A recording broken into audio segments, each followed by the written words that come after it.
En esta serie de videos cortos te explicaré parte por parte todo lo que necesitas saber sobre uno de los ejércitos que más poder tuvo en la historia, la Legión Romana. Sin más que decir, bienvenidos a Paideia. Las noticias sobre un primitivo contingente armado en el área de Roma se recogen desde el siglo VI a.C., cuando simplemente se trataba de un grupo de hombres de una aldea que entre verano y otoño se dedicaban a combatir contra sus vecinos más próximos. Existía una jerarquía interna que se basaba en el estatus socioeconómico y, por ende, había gran diversidad tanto en la vestimenta como en el armamento. Las decisiones las tomaban en una asamblea general a la que todos tenían derecho a acudir y votar, que era denominada Comitia Centuriata, puesto que se dividía en clases sociales y, a su vez, cada una de ellas en centurias. Era una guerra de tribus a una escala local por el dominio y mantenimiento de espacios, pero que no solía terminar con grandes conquistas. Esta etapa pertenece a la época de la monarquía, donde los romanos fueron poco a poco especializándose y forjando los primeros pasos para la creación de un verdadero ejército. Son importantes las reformas militares introducidas por Servio Tulio, que tuvieron afección también sobre la gestión del territorio, así como la elaboración de un censo. Este rey señaló las 5 clases existentes en su sociedad según la riqueza, obligándolos a costearse un equipo diferente según su capacidad económica. La unidad básica de este ejército era la falange, por estar claramente basada en los modelos hoplitas griegos. En el siglo II a.C. modificaron su organización pasando a utilizar el manípulo, que proviene de mano, que se articulaba en un puñado de hombres, concretamente 120, que se dividían en rangos según el armamento y sobre todo la experiencia, que irían escalonados de la siguiente forma ascendentemente: velites, astati, princeps y triari. En el año 107 a.C., el político y general Cayo Mario introdujo una serie de nuevas normas. En lo relativo al reclutamiento, promovió incluir en el ejército a hombres con o sin posesiones, pasando a realizarse un censo por cabezas, y no por bienes. A estos hombres que se enrolaban, decidió congraciarlos con un sueldo, lo que impulsó el alistamiento masivo de la plebe, aumentando cuantiosamente el número de efectivos y convirtiéndolo en un contingente permanente. También uniformó a los legionarios, siendo la República quien asumiría los gastos del equipamiento. Estableció el número de efectivos que conformarían una legión, 6.000 hombres, de los cuales combatirían 5.000 por cada una de ellas.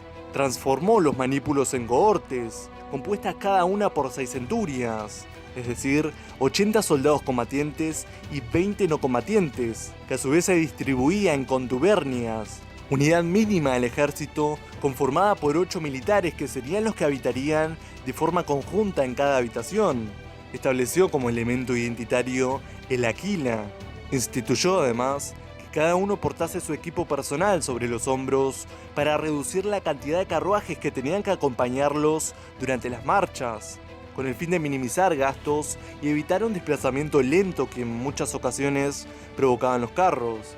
También designó que los elementos comunes de cada contubernio los portase una mula, reduciendo así el peso que soportaban los milites, e impuso una jubilación basada en el regalo de una porción de tierras en áreas conquistadas. A inicios del siglo I a.C. se ensombrece el devenir romano por obra de las guerras civiles. Los dos protagonistas de estos momentos son Pompeyo y César, guerra que por cierto te dejo aquí arriba y también abajo en la descripción. Con Julio César, el ejército se convierte en una carrera profesionalizante, que alcanzará su punto más alto con Octavio Augusto, quien tuvo como misión conseguir reducir el ejército, puesto que se había convertido en un contingente tan numeroso que era imposible poder mantenerlo. Disminuyó el número de legiones de 60 a 28 y aumentó el número de años del servicio obligatorio de 20 a 25. Así, se mantuvo durante el resto del imperio, siendo sus sucesores los herederos, no solo de las enmiendas militares de este primer emperador, sino del resto de aspectos sobre los que él legisló.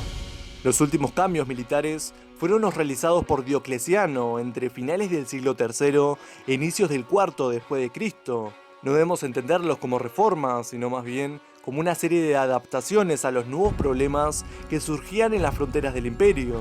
Decidió distanciar aún más la carrera civil de la militar, puesto que durante los mandatos previos al suyo, ambas habían sido compatibilizadas en la misma persona. Ahora las autoridades civiles y militares, representadas estas últimas por los duches, serían completamente independientes.